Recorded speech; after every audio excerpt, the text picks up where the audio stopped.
Open the podcast bay door as hell.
Hello everyone, welcome to the very first episode of Welcome to Geektown. My name's Kurt Onstead, and I've been a geek all my life. Reading comics, playing board games and role-playing games, and all sorts of other geeky activities for basically as long as I can remember. And I'd like to help other people get into those hobbies as well. But I've found that sometimes people can get overwhelmed or feel ostracized because they don't already have what some consider the requisite knowledge to be considered a fan. And that's where Welcome to Geektown comes in. Here you can ask your questions without feeling like you're being singled out or not part of the group. In future episodes, right here is where I'll be reading emails from listeners on previous episodes, but since I don't have any of those so far, let's jump right in, shall we? My non-comic book reading friends will sometimes ask me questions about DC Comics characters, like, how strong is Superman? And I'll have to respond, well, that depends. Pre-crisis or post-crisis?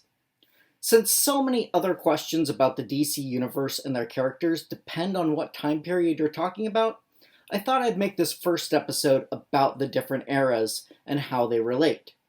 It turns out the history of the DC universe is a complicated one, with hard reboots, soft reboots, and other continuity tweaks along the way.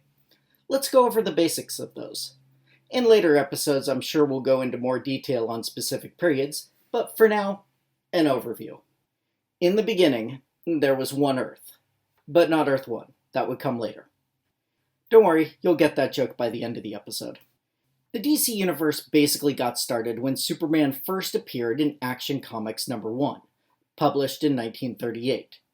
With the success of that book, a huge influx of superheroes then appeared. This time period is generally referred to as the Golden Age. At first, there was not a lot, if any, cross-continuity between the characters. However, that changed in 1940 with All-Star Comics number 3 and the introduction of the Justice Society of America. Now it was established that all the major characters knew each other, although in the first issue they only sat around the table and told each other about their own solo adventures. It wasn't until later issues that they would actually team up. Included in the Justice Society, or JSA, either as regulars or honorary members, were characters like Superman, Batman, Wonder Woman, The Flash, Green Lantern, Hawkman, and others. However, some of these characters are not the ones you would recognize from TV and movies today. By the late 40s and early 50s, the superhero boom started to die out, for reasons that we can go into in a different episode. Only a few holdouts like Superman and Batman were still published regularly. However, a new creative boom was just around the corner. In 1956, Showcase number 4 came out, starring The Flash. However, this was not the Golden Age Flash, aka Jay Garrick. This was a new character named Barry Allen. He had a completely different costume and origin story, though his powers were much the same. This was the beginning of the Silver Age. Many other characters from DC were revamped at this time, and the DC Universe was started anew. However, the Golden Age versions were not forgotten. In 1961, The Flash number 123 had a story called Flash of Two Worlds, where Barry Allen, the Silver Age Flash, met his Golden Age counterpart, Jay Garrick. The world that Barry lived on and Jay's world were two separate Earths, separated by the vibrational frequency of their atoms. Barry used his super speed to accidentally vibrate at the other Earth's frequency, introducing him to the Golden Age Flash. Because the newer Flash was the one being currently published, his world was named Earth 1, with the world of Golden Age heroes now dubbed Earth 2. I told you you'd get that joke later. The two worlds crossed over on a fairly regular basis, usually in a story named Crisis on Earth, followed by a number or a letter. And other worlds were also introduced, some with alternative versions of the known characters, like Earth 3, where heroes were villains and vice versa, or worlds with whole new characters, like Earth X. These new characters were mostly the result of DC buying out failing comic book companies and adding their characters to DC's growing roster. By the 1980s, there were literally dozens of Earths, although only a few had actually been named. It was time for a cleanup. By 1985, the comic book market had changed dramatically. Instead of being bought at grocery stores and convenience stores as impulse buys, comics were being specifically sought out at direct market comic book stores. This new type of reader was more interested in the continuity of the characters and their adventures. Long-standing characters like Superman and Batman had had their origin stories told and retold, with subtle and not so subtle changes each time. Some of these could be chalked up to taking place on an alternate Earth, but fans wanted to know which one was, quote, real. And the DC higher-ups wanted to simplify things for potential new readers, and so Crisis on Infinite Earths was born. The actual story of Crisis on Infinite Earths can, and possibly one day will, be an entire episode in and of itself. But to sum it up, many of the known Earths were destroyed, with a few surviving and being combined into one single Earth. Now, all of these characters existed together, although many of the Golden Age heroes were now retired, having had their heyday during World War II. Following Crisis, we got new beginnings for some of the major DC characters. Superman got a miniseries called Man of Steel, one of Superman's many nicknames, which gave the new definitive origin story and re-established Superman as the only surviving Kryptonian. He was also depowered down from the juggling planets level of strength he had gotten to, back to being super strong and having other powers, but a much more relatable level. Batman's origin was told in Batman Year One, a storyline that ran in the regular Batman title. And Wonder Woman started over with a new #1 issue that established her as a new hero having just arrived on the shores of man's world. The new history that was established is now known as post-Crisis. Obviously, everything before that story was now pre-Crisis. We call this a hard reboot, as everything that is past is no longer considered to be part of canon. While it was established that there was only one DC universe, writers were still able to occasionally tell stories that were outside of continuity. These stories were labeled as Elseworlds. Some of the more well-known examples include the alternate future storyline of Kingdom Come, and the Red Rain stories where Batman is turned into a vampire. But none of these stories were considered canon in any way, and never interacted with the post-Crisis continuity as had happened in the past with other alternate Earths. This was the status quo for about a decade or so. However, with hundreds of writers over the years on dozens of different ongoing titles, there were bound to be some continuity errors along the way. And so a new Crisis came along. But since there were no longer multiple Earths, this was a crisis in time. The full title of the miniseries is 0 Hour, A Crisis in Time, so that DC could continue denoting major changes with Crisis. However, most people just call it 0 Hour. Unlike the result of Crisis on Infinite Earths, most of history stayed the same, just with some minor tweaks here and there. Thus, this is a soft reboot for the main DC universe. The one team majorly affected by 0 Hour was the Legion of Superheroes. The Legion, as is currently being seen in Supergirl, is a 30th or 31st century team of teenagers who were inspired by the now 1,000-year-old legend of Superboy to become heroes. They even time-traveled back to meet Superboy and bring him along on many of their adventures. However, post-Crisis, Clark Kent had never been Superboy. He didn't start being a superhero until his 20s and established himself as Superman.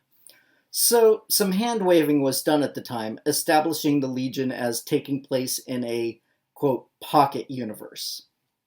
But with Zero Hour, the Legion was given a hard reboot, and their story started over from the very beginning, this time with no Superboy. While Zero Hour didn't change a lot for the mainstream DC universe, it's still considered to be one of the major crossovers for the company, and can still be referenced today, especially in the Green Lantern stories, as the Silver Age Green Lantern, Hal Jordan, was a major player in the plot.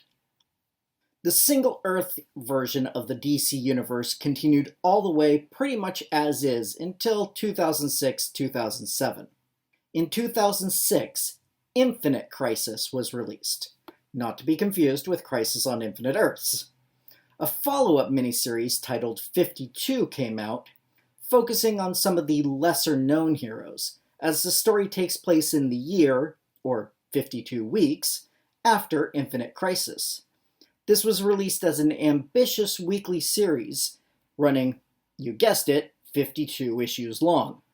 In this book, Batman, Superman, and Wonder Woman were retired for varying reasons, allowing characters like Booster Gold, Steel, and Renee Montoya to take the spotlight. The conclusion to that series revealed that in the wake of Infinite Crisis, 52 Earths had been created, originally identical to one another, but quickly altered so that each has their own history. This recreated the multiverse, with the mainstream books taking place on New Earth, aka Earth Zero, and each of the remaining 51 Earths being radically different. Some of the Earths were nearly identical to their pre-Crisis counterparts, such as Earth 2, while others were either taken from popular Elseworlds titles, or again were the result of DC having purchased the rights to characters previously owned by another company. However, this is also considered a soft reboot because the history of New Earth was basically the same as the post-Crisis/post-Zero Hour continuity. That is, until the new 52. After 52's success, DC released 2 more weekly series, each 52 issues long, with diminishing returns. However, 52 was now established as an important number in DC mythology. So when DC announced the new 52 coming in 2011, comic fans knew it would be big. But little did we know how big. A series called Flashpoint led into the new 52. In that storyline, Barry Allen, aka The Flash, went back in time to prevent his mother's death at the hands of Reverse Flash. Fans of the Flash TV show will recognize this story.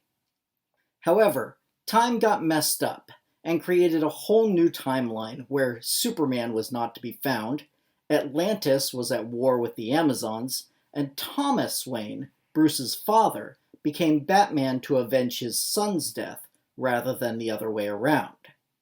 When Flash tried to fix this, someone else came in and messed with time, merging 3 Earths together and creating the new 52 Earth. In terms of publishing, some titles were canceled, some were created, and starting in September 2011, DC released 52 titles, each starting from number 1. This was a hard reboot.